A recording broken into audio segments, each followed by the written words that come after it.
आज हम लोग देखते हैं डिस्काउंट का क्वेश्चन कैसे बनाते हैं। बट्टा बट्टा क्या है, क्या होता है इसमें। बट्टा डिस्काउंट का मतलब क्या होता है। सिंपल डिस्काउंट तो हम लोग जानते हैं, जैसे रहे कि 100 में 100 रुपया पर 10% का डिस्काउंट है।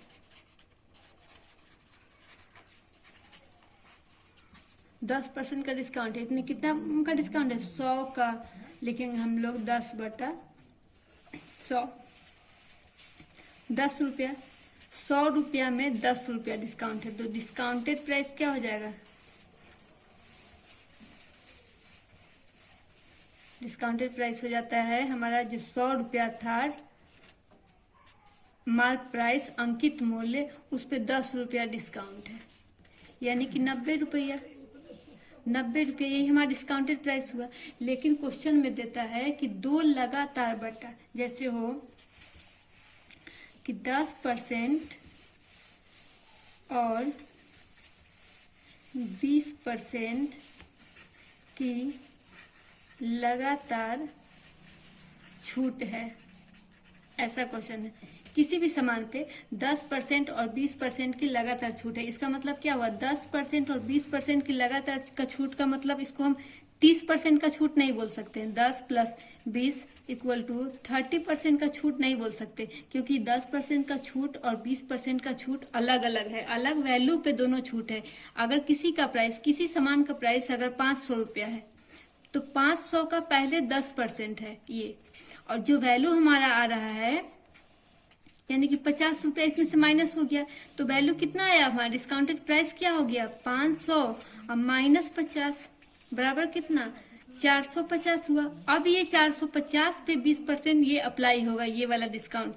अब निकालेंगे 450 का 20/100, 0 से 0 दोनों 0 कट गया, 45 × 90, इसमें 90 रुपया डिस्काउंट हुआ। तो 90 रुपया डिस्काउंट होकर जाएगा तो कितना होगा 360। 360 वैल्यू आया। अगर हम लोग डायरेक्ट निकालते कि 500 का 30/100, 2 0 से 2 0 कैंसिल, 5 3 15, 150, तो 500 में से हम 150 को घटाते तो कितना आता हमारा वैल्यू 350 आता। लेकिन यहाँ 360 है, दोनों में डिफरेंस है। इसका मतलब क्या है, दोनों अलग अलग डिस्काउंट होता है, दोनों को प्लस नहीं करते हैं। लगातार छूट, इसके लिए एक शॉर्ट ट्रिक बता रहे हैं आपको। इसके लिए एक फार्मूला होता है, दो लगातार छूट अगर दिया हो यानी कि x और y है ये, तो इसका दो लगातार छूट का फार्मूला आप लिख लीजिए, x + y - xy/100। इस फॉर्मूले पे कोई भी लगातार छूट दो है उसका आप निकाल सकते हैं, कैलकुलेट कर सकते हैं। तो क्या है बोल रहा है 10% और 20%, तो 10% x हो गया, 10 + 20 और -10 गुना 20/100, 2 0 से 2 0 कैंसिल, कितना हुआ 10 + 20 30 और -2 एकम 2, कितना आया 28%। डिफरेंस है दोनों में, 30 नहीं हुआ हमारा 28%, यानी 28% का डिफरेंस है। इस फॉर्मूले से आप किसी भी क्वेश्चन को बना सकते हैं।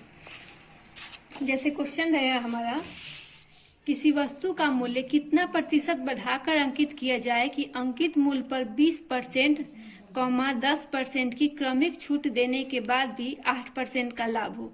कोई वस्तु है हमारा, उस पे कितना उसका मार्क किया जाए, मार्क प्राइस उस पे कितना लिखा जाए, कितना अपने से अंकित किया जाए कि कस्टमर को हम 20% और 10% की छूट भी दे रहे हैं। बोल रहे हैं कि हम तुमको 20% की छूट देंगे, फिर उसके बाद 10% की छूट देंगे, फिर भी हमको 8% का लाभ हो रहा है।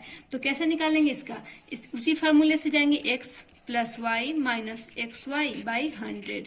तो क्या है छूट हमारा 20% और 10%, तो 20 प्लस लिखेंगे 10 -20 गुना 10/100, 2 0 से 2 0 कैंसिल, 20 और 10 30 और -2, कितना हुआ 28% हुआ 28%। अब क्या बोल रहा है 28%, तो ये बोल रहा है कि 28% आ गया यहाँ पे। 28% को हम लिख लेंगे 28/100, परसेंट है, इस परसेंट को हटाए तो नीचे भाग में 100 आ गया, 4 से काटेंगे तो 4 × 7 = 28, 4 से 25 बार में 7/25, ये क्या हुआ, डिस्काउंट का है, लेकिन हमको टोटल वैल्यू पर निकालना है कि कितना अंकित मूल्य करना है। तो आप इसको डायरेक्ट कर सकते हैं कि हर में से अंश को घटा लीजिए। 25 में से 7 जाएगा तो क्या बचेगा, 25 में 7 जाएगा तो क्या कितना आएगा हमको, 18, 18/25। ऐसा इसलिए लिखते हैं कि जैसे 7/25 है, तो 7/25 हम टोटल वैल्यू के लिए तो एक में से ही माइनस करते हैं ना, 1 माइनस ऐसे लिखेंगे। तो 25 एलसीएम लेंगे तो भिन्न का घटाव बन गया, 25 में से 7 गया बटा 25 बराबर कितना, 18/25। ये हो गया 18/25। इसी को डायरेक्ट हम लोग लिख लेते हैं, हर में से अंश को घटा के 18/25 हमारा आ गया, बना लिए। अब इस देखिए ये 18/25 जो है इसी का वैल्यू है ना, कितना परसेंट, 8% का प्रॉफिट हो रहा है इसको, यानी कि 108% का ये वैल्यू है, 108%। हमको निकालना है कितना, 1% का वैल्यू देख लेते हैं उसके अकॉर्डिंग। तो क्या हो जाएगा, 108/25 गुना भाग में है तो गुना में चला जाएगा ऊपर, और नीचे आ जाएगा 18, 18 छक 108, 25 छक 150, 150%, 150% हमारा आया। क्या बोल रहा है, किसी वस्तु का मूल्य कितना प्रतिशत बढ़ाकर पूछ रहा है हमसे, प्रतिशत, सीधा मूल्य नहीं पूछा है, प्रतिशत में पूछा है, इसलिए तो कितना बढ़ाकर अंकित किया जाए। किसी वस्तु का दाम अगर 100 रुपया है तो उसका दाम हम 1.5 गुना करके 150 कर देंगे, क्योंकि ये 150% आया है। 150%, किसी सामान का दाम 1000 है तो उसको हम 1500 कर देंगे, यानी 150% आंसर। दूसरा क्वेश्चन है, किसी वस्तु का लागत मूल्य 1000 रुपया है, उस वस्तु पर कितना मूल्य अंकित किया जाना चाहिए कि अंकित मूल्य पर 20% और 30% की क्रमिक छूट देने के बाद भी 12% का लाभ हो। क्वेश्चन वही है, बस इसमें अंकित मूल्य है दिया हुआ है। इसको कैसे बनाएंगे, उसी फॉर्मूले से जाएंगे, x + y से, तो 20 जोड़ 30 करेंगे, 20 + 30 कर दिए, माइनस कितना 20 गुना 30 बटा में कितना 100, 2 जीरो से 2 जीरो काट दिए, 3 दूनी ये 6 हो गया, और 20 30 50, 50 में से 6 गया तो 44, 44% आया। 44% को अंक में कैसे लिखेंगे, 44/100, 4 से काटेंगे 11 बार में, 4 से 25 बार में। क्या हम लोग सीखे थे ऊपर कि हर में से अंश को माइनस कर देते हैं, तो 25 में से 11 माइनस करेंगे कितना आ जाएगा, 14/25 आ गया। ये 14/25 आया, तो 14/25 बराबर हम लोग कितना बोल रहा है, ये बोल रहा है 12% का लाभ हो रहा है इस वैल्यू पे, तो 100 यानी कि 112% है। लाभ होने का मतलब क्या है कि 100% से वैल्यू इंक्रीज कर गया, हानि होता तो घटता, तो लाभ हो रहा है। तो छूट कब कब देता है, प्रॉफिट होगा तभी तो छूट देता है उस पर। 112% का ये वैल्यू है, तो इसको चेंज करेंगे तो क्या आ जाएगा, 112 बटा में 14 गुना 25, 14 से काट देंगे, 14 के पहला में टिप आता है 8 बार में 112 आता है, 25 अठे 200, 200% आया हमारा। दिया हुआ है किसी वस्तु का लागत मूल्य 1000 रुपया है, लागत मूल्य हमारा दिया हुआ है, तो उस वस्तु पर कितना मूल्य अंकित करें, यानी एमआरपी कितना बनाना है। तो 200% आ गया, बढ़ाना है, तो 1000 रुपया था ही, तो 1000 का 200% कितना हो जाएगा, 200%। अगर मान लिए परसेंटेज के हिसाब से देखिए तो बटा में 0 कर दीजिए, 2 जीरो से 2 जीरो काट दीजिए, 2000 रुपया आंसर। ऐसे भी जान सकते थे कि 200% का मतलब क्या हो, सीधा डबल। 100% किसी वैल्यू का अपने आप में जितना रहता है वो 100% होता है, तो 200% क्या होगा, उसका डबल हो जाएगा।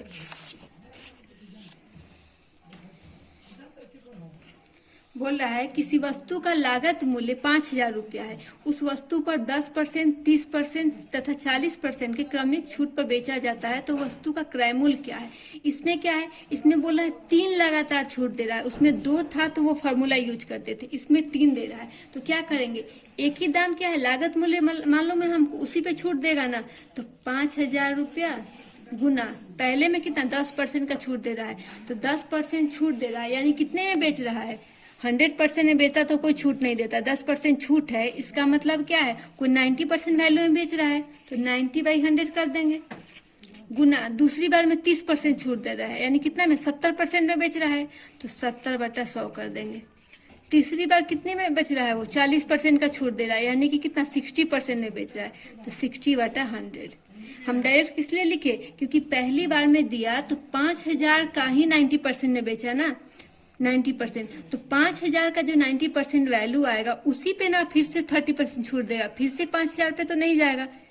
इसलिए 5,000 का जितना आया 90% उतना पे फिर से 30% का ये छूट मिला, फिर से जो वैल्यू आया उसका ये 60% का छूट के बाद ये वैल्यू है। तो इसमें काट देंगे, नीचे कितना 6 जीरो है, 2 जीरो से 2 जीरो काट लिए, फिर 2 जीरो से 1 2 जीरो काट लिए, इस 2 जीरो से कितना 1 और 2 जीरो काट लिए, कितना आया 9 5 9 45 45 और 7 6 42, 45 और 42 में गुना करेंगे कितना आएगा 1890 आएगा। 1890 रुपया उसको वस्तु पर उसका क्रय मूल्य था।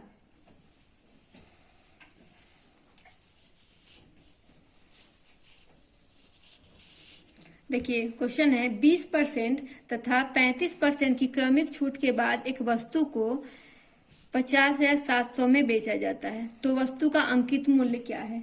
क्या बोल रहा है, 2 है छूट, 20% और 35%। तो 20% 35% का क्या फॉर्मूला है, लिखेंगे 20 जोड़ 35 माइनस 20 गुना 35 बटा 100। कहीं भी 2 छूट हो उसको XY मान लिए और इस फॉर्मूले पे बैठा दीजिए।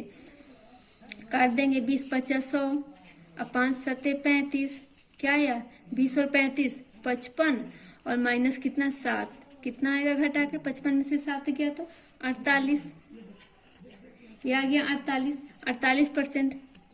क्या है ये तो छूट है ना 48%, मैंने 100% जो वैल्यू होता है टोटल कितना होता है 100%, इसमें से 48% छूट ही है, तो कितना परसेंट उसका वैल्यू बचा 52% वैल्यू बचा। इसी 52% का ना ये वस्तु इतना बेचा जाता है, यानी 48% तो छूट ही दे दिया, तो 52% में ही बेचा होगा ना, तो 52% का ही ये विक्रय मूल्य है, इतना में बेचा जाता है। तो लिखेंगे 52% का वैल्यू 50 7 पे 00 है, तो हमको कितना निकालना है बोल रहा है, तो उस वस्तु का अंकित मूल्य क्या है, तो अंकित मूल्य उसका 100% नहीं होगा, तो बटा 52 और गुना 100 कर देंगे।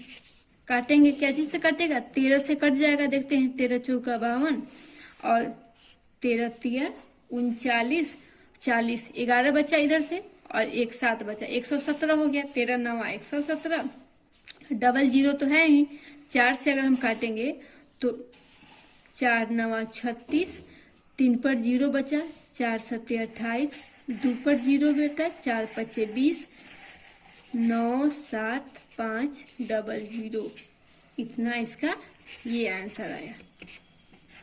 बस हमको डबल छूट में याद रखना है कि फॉर्मूला कि x plus Y minus XY by 100, इसी पे आपका कोई भी छूट होगा वो डिस्काउंटेड छूट आपका इस पे लगातार छूट वाला क्वेश्चन जो भी हो इस पे इसको फॉर्मूले पे बन जाएगा। Thank you.